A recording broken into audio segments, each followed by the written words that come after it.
revisions a little bit and what happens when you bring in revisions. I'm going to open up a project where I've got some items in production control.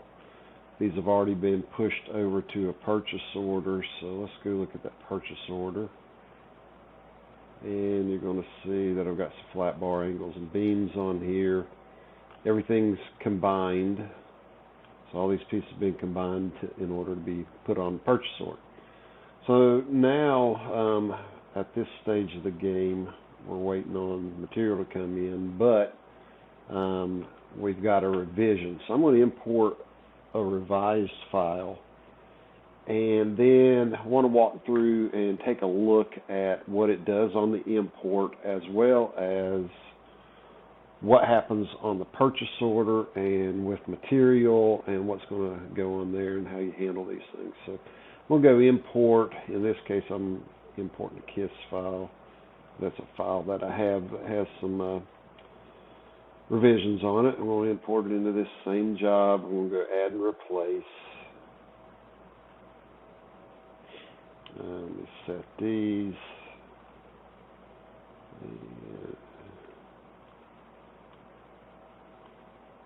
Okay.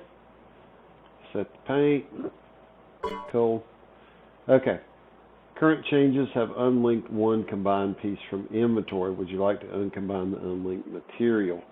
I can go, in this case, so it's unlinked the inventory, and those pieces are still attached to that bar, so it's asking if I want to uncombine that. So basically, I'm going to say yes, uncombine it, so that it frees that bar up so that there are no longer pieces on it. So I can go uncombine. It's going to keep doing that on all the ones that are revised. So I'm just going to go uncombine all here. Go ahead and get them all in one shot, and then my my log here, my import log, is going to tell me everything that happened to those pieces. So some of this stuff is just changing a remark, but then you get up in here and you're going to see, okay, I've got some pieces that went from 54 2 1/8 to 55 1 1/4, 54 2 1/8, 55 1 1/4. Here, piece was deleted. And so the length changed on it as well. So I've got several things going on here, and if I'm not mistaken, some of these things were, we ordered a 55 footer and they grew to 55 1 1/4, so I bet you that's not going to work, right? So got a lot of things going on here. So let's see what happened when that stuff got uncombined. So let's go back over this purchase order and take a look at what's going on here now. And you can see as I go down through here, there's some 27 at 84s that are no longer combined. They're 55 footers, and if you saw on the, as we saw on the import log, there were 54 footers that were on here, and they went to just over 55 foot. So those no longer work. So there are a bunch of them here that were uncombined. So now, what do? I've got pieces here that we've got on order that possibly may not work. But I have these pieces that I brought back in that we need to combine and see what we can do with those, because we've got to get those on order. So let me molten nest, and I'm going to get, I don't care about comment, don't care about bolts, I'm not doing plate or studs, so I'm just going to get flat bar, angle, and wide flange.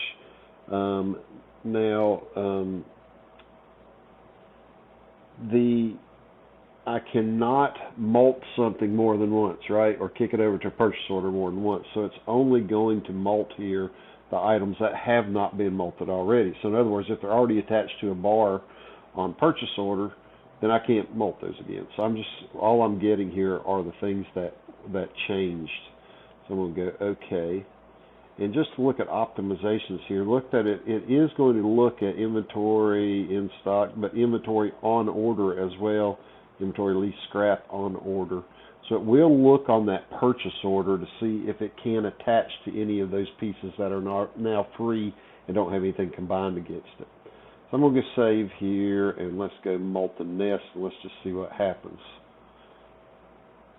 So when my combining comes up, you can see that right here there's several pieces that multiplied against 55 footers. Now this can say inventory, but that may mean that's the items on the purchase order. And the rest of these pieces it couldn't get out of anything else. It went against 60 footers. So let me save this. I'm going to put the rest of this on a requisition. That was good. So the items that I couldn't attach to inventory on, we put on requisition. So let's go back to our purchase order again. Let's see if anything was used on there that hadn't been. Yeah, some of these down here have been uncombined, and now we've combined against them.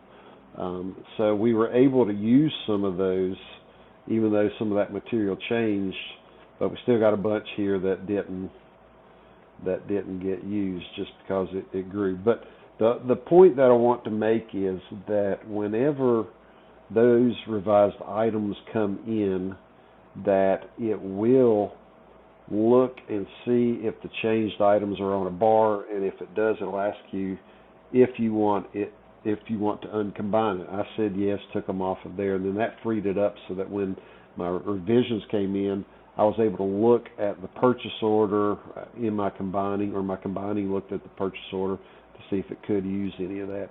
So at this point, of course, you go back to the mill or whoever you're buying this from, see if you can do something with these items that you can't use anymore, or if you have to do that in the change order.